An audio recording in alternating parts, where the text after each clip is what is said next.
ഇപ്പോൾ ഞാൻ നിങ്ങളോട് ഒരു ചോദ്യം ചോദിക്കുകയാണ്. ആപ്പിൾ മ്യൂസിക്, ആമസോൺ മ്യൂസിക് പോലുള്ള സേവനങ്ങളിൽ high resolution audio 24 bit 96 kilo hertz 192 kilo hertz studio quality sound ഇങ്ങനെയുള്ള വാക്കുകൾ കണ്ടിട്ടുണ്ടോ? ഈ വാക്കുകൾ കണ്ടാൽ പലർക്കും തോന്നും, ഹായ്, ഇതാണ് യഥാർത്ഥ സംഗീതം, സി ഡിയേക്കാൾ പല മടങ്ങ് മികച്ച ശബ്ദമായിരിക്കും ഇത്. പക്ഷെ ഒരു നിമിഷം ഒന്ന് ചിന്തിച്ചു നോക്കൂ. മനുഷ്യൻ്റെ ചെവിക്ക് 20 കിലോ ഹെർട്സ് വരെ മാത്രമേ കേൾക്കാൻ കഴിയൂ.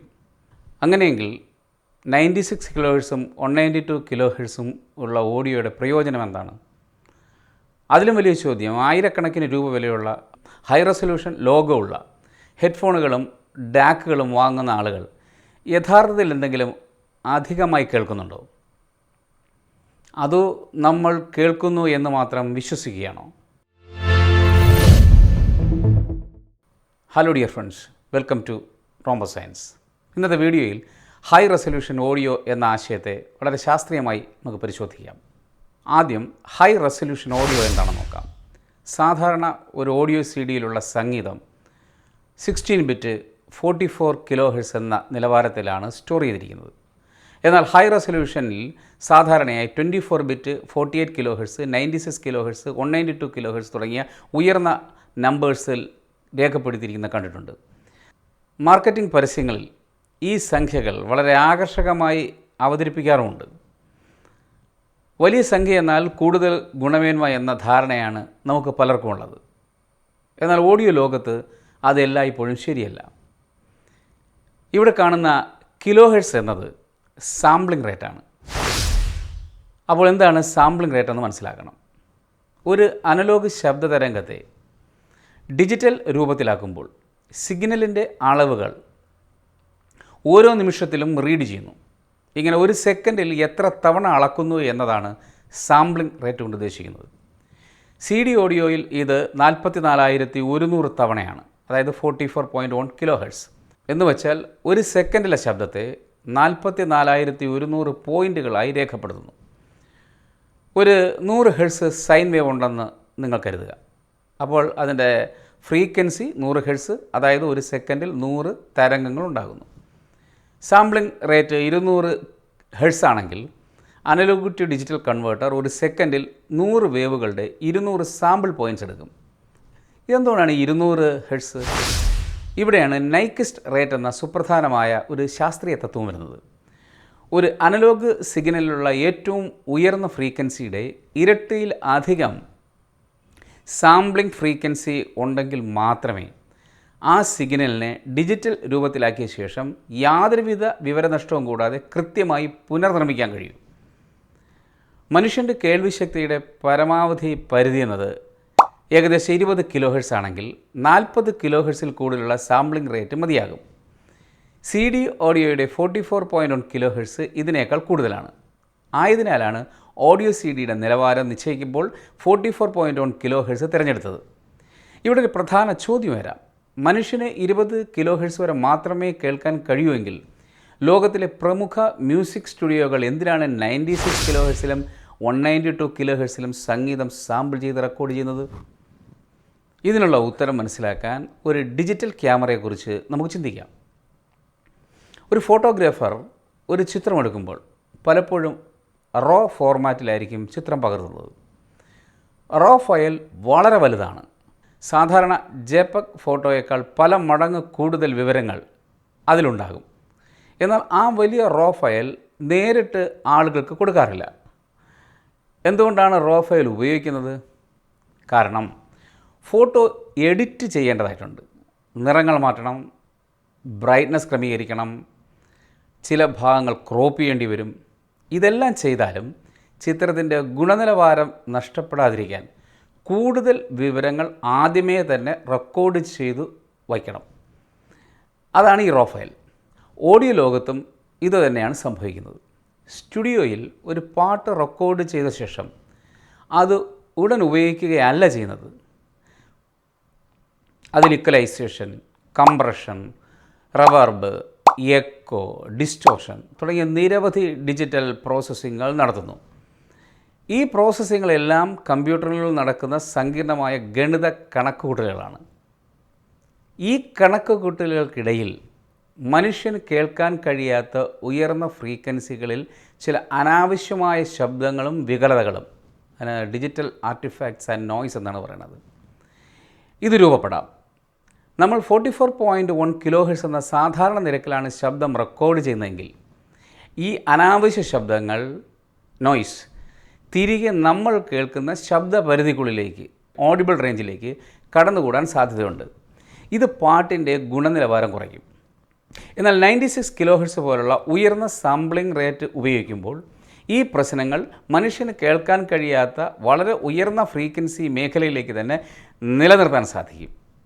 അതുകൊണ്ടാണ് പ്രൊഡക്ഷൻ സ്റ്റുഡിയോകൾ 96 കിലോ ഹെർട്സ് ഉപയോഗപ്പെടുത്തുന്നത്. ഇത് പ്ലേബാക്കിന് വേണ്ടിയല്ല സത്യത്തിൽ, മറിച്ച് സംഗീതം നിർമ്മിക്കുന്ന പ്രക്രിയ കൂടുതൽ കൃത്യവും വൃത്തിയും ആക്കാനുള്ളതാണ്. ലളിതമായി പറഞ്ഞാൽ 96 കിലോ ഹെർട്സ് എന്നത് ഒരു ശില്പി ഉപയോഗിക്കുന്ന വലിയ മാർബിൾ കല്ല് പോലെയാണ്. ശില്പം കൊത്തിയെടുക്കാൻ ആ വലിയ കല്ല് ആവശ്യമാണ്. പക്ഷേ ശില്പം പൂർത്തിയായ ശേഷം നമ്മൾ വീട്ടിലേക്ക് കൊണ്ടുപോകുന്നത് ആ ഒരു വലിയ കല്ലല്ല, അതിൽ നിന്ന് രൂപപ്പെടുത്തിയെടുത്ത ചെറിയ മനോഹരമായ ശില്പമാണ്. അതുപോലെ 96 കിലോ ഹെർട്സ് എന്ന സാമ്പിളിംഗ് റേറ്റ് സംഗീതം നിർമ്മിക്കാൻ വളരെ ഉപകാരപ്രദമാണ്. എന്നാൽ സംഗീതം ആസ്വദിക്കാൻ 44.1 കിലോ ഹെർട്സ് പല സാഹചര്യങ്ങളിലും മതിയാകും. ഇവിടെ ഒരു സംശയം വരാം. അപ്പോൾ 96 കിലോ ഹെർട്സ് അല്ലെങ്കിൽ 192 കിലോ ഹെർട്സ് എന്ന് സൂചിപ്പിച്ചുകൊണ്ടുള്ള ഓഡിയോ ഫയലുകൾ കേൾക്കുന്നതിലൂടെ നമുക്ക് അധികമായി എന്തെങ്കിലും ലഭിക്കുന്നുണ്ടോ? അതിൻ്റെ ഉത്തരം അല്പം നിരാശപ്പെടുന്നതായിരിക്കും. 96 കിലോ ഹെർട്സ് സാമ്പിളിംഗ് റേറ്റ് എന്നത് ഏകദേശം 48 കിലോ ഹെർട്സ് വരെ ഉള്ള ഫ്രീക്വൻസികൾ സംഭരിക്കാൻ കഴിയും എന്നാണ് അർത്ഥമാക്കുന്നത്. എന്നാൽ മനുഷ്യന് സാധാരണയായി 20 കിലോ ഹെർട്സിന് മുകളിലുള്ള ശബ്ദങ്ങൾ കേൾക്കാൻ കഴിയില്ല. അതായത് ഈ അധിക വിവരങ്ങളുടെ വലിയൊരു ഭാഗം നമ്മുടെ ചെവിക്ക് നേരിട്ട് ഉപയോഗിക്കാൻ സാധിക്കില്ല. ഇനി മറ്റൊരു പ്രധാനപ്പെട്ട കാര്യമായ ബിറ്റ് ഡെപ്തിലേക്ക് വരാം. 16 ബിറ്റ്, 24 ബിറ്റ് എന്നൊക്കെ കാണാറുണ്ട്. ഇവ എന്താണ്? പലരും കരുതുന്നത് ഇത് ഉയർന്ന ഫ്രീക്വൻസികൾ കേൾക്കാൻ സഹായിക്കുമെന്നാണ്. എന്നാൽ അത് ശരിയല്ല. ബിറ്റ് ഡെപ്ത് പ്രധാനമായും ഡൈനാമിക് റേഞ്ചിനെയാണ് സ്വാധീനിക്കുന്നത്. ഏറ്റവും നിശബ്ദമായ ശബ്ദവും ഏറ്റവും ഉച്ചത്തിലുള്ള ശബ്ദവും തമ്മിലുള്ള വ്യത്യാസം എത്രത്തോളം രേഖപ്പെടുത്താം എന്നതാണ് ഡൈനാമിക് റേഞ്ച്. 16 ബിറ്റ് ഓഡിയോയ്ക്ക് ഏകദേശം 96 dB ഡൈനാമിക് റേഞ്ച് ഉണ്ടായിരിക്കും. എന്നാൽ അത് 24 ബിറ്റ് ഓഡിയോ ആയി മാറുമ്പോൾ ഏകദേശം 144 dB ആയിരിക്കും ഡൈനാമിക് റേഞ്ച്. കേൾക്കുമ്പോൾ 144 dB എന്ന സംഖ്യ അതിശയകരമായി തോന്നാം. എന്നാൽ ഒരു സാധാരണ വീട്ടിൽ ബാക്ക്ഗ്രൗണ്ട് ശബ്ദം തന്നെ 30 മുതൽ 40 dB വരെയുണ്ട്. കൂടാതെ മനുഷ്യൻ്റെ കേൾവിക്കും പരിമിതിയുണ്ട്. അതിനാൽ 144 dB ഡൈനാമിക് റേഞ്ച് യഥാർത്ഥ ജീവിതത്തിൽ മുഴുവൻ ഉപയോഗിക്കാൻ സാധിക്കാറില്ല. 24 ബിറ്റ് ഓഡിയോയുടെ 144 dB ഡൈനാമിക് റേഞ്ച് ഒരു സംഖ്യ മാത്രമായി നിങ്ങൾ കണ്ടാൽ മതി. അതിനാൽ 24 ബിറ്റ് സംഗീത നിർമ്മാണത്തിന്, അതായത് പ്രൊഡക്ഷന് വളരെ വിലപ്പെട്ടതാണ്.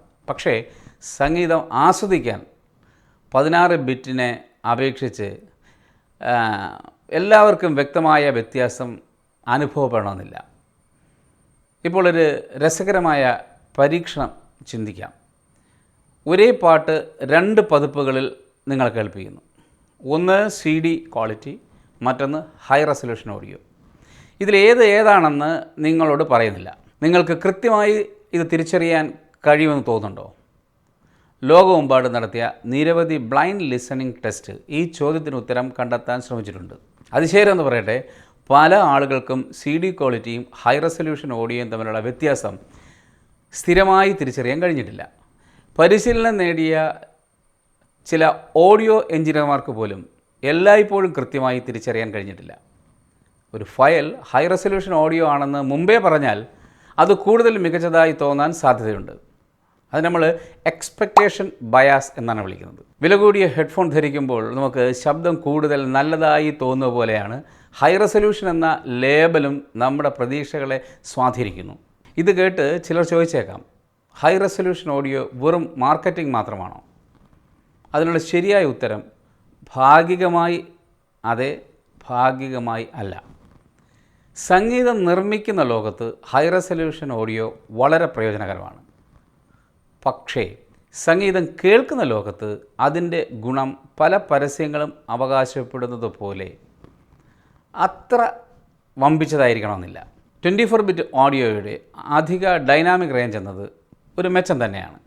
വീട്ടിലിരുന്ന് പാട്ട് കേൾക്കുന്ന ഒരാൾക്ക് ഏറ്റവും വലിയ വ്യത്യാസം സൃഷ്ടിക്കുന്നത് ഹൈ റെസൊല്യൂഷൻ ഓഡിയോ അല്ല, പകരം ഹെഡ്ഫോൺ ഗുണമേന്മ, സ്പീക്കറിൻ്റെ ഗുണമേന്മ, റെക്കോർഡിങ്ങിൻ്റെ quality, mastering quality, room acoustics എന്നിവയാണ്.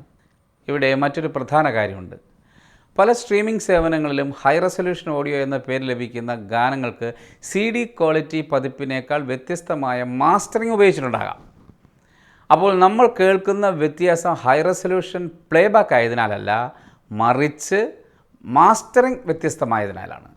ഹൈ റെസൊല്യൂഷൻ ഓഡിയോ കേൾക്കാൻ ആ ഹൈ റെസ് ലേബലുള്ള ഹെഡ്ഫോൺ തന്നെ വേണമെന്നില്ല. അത് വെറും ഒരു മാർക്കറ്റിംഗ് ട്രിക്കാണ്. നല്ല ക്വാളിറ്റിയുള്ള ഏത് നോർമൽ ഹെഡ്ഫോണിലും ആ ശബ്ദത്തിൻ്റെ വ്യക്തതയും ഡീറ്റെയിൽസും നമുക്ക് കൃത്യമായി കേൾക്കാൻ പറ്റും. അതിനാൽ അടുത്ത തവണ 24 bit 192 kHz studio master audio എന്ന പരസ്യം കാണുമ്പോൾ ഒരു നിമിഷം ഒന്ന് ചിന്തിക്കണം.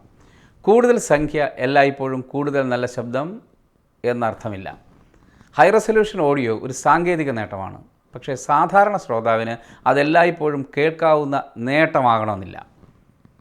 അപ്പോൾ നിങ്ങളുടെ അഭിപ്രായം എന്താണ്? നിങ്ങൾക്ക് ഹൈ റെസൊല്യൂഷൻ ഓഡിയോയും CD ഓഡിയോയും തമ്മിലുള്ള വ്യത്യാസം കേൾക്കാൻ കഴിയുമെന്ന് തോന്നുന്നുണ്ടോ? അല്ലെങ്കിൽ അങ്ങനെ കേൾക്കാൻ കഴിഞ്ഞിട്ടുണ്ടോ? കമൻറ്റിൽ ദയവായി അറിയിക്കുക. ഈ വീഡിയോ നിങ്ങൾക്ക് ഉപകാരപ്പെട്ടെങ്കിൽ ലൈക്കും ഷെയറും ചെയ്യാൻ മറക്കരുത്. ഇനി ഇത്തരത്തിലുള്ള മറ്റൊരു വീഡിയോയുമായി വീണ്ടും കാണാം. അതുവരെ വളരെ നന്ദി, നമസ്കാരം.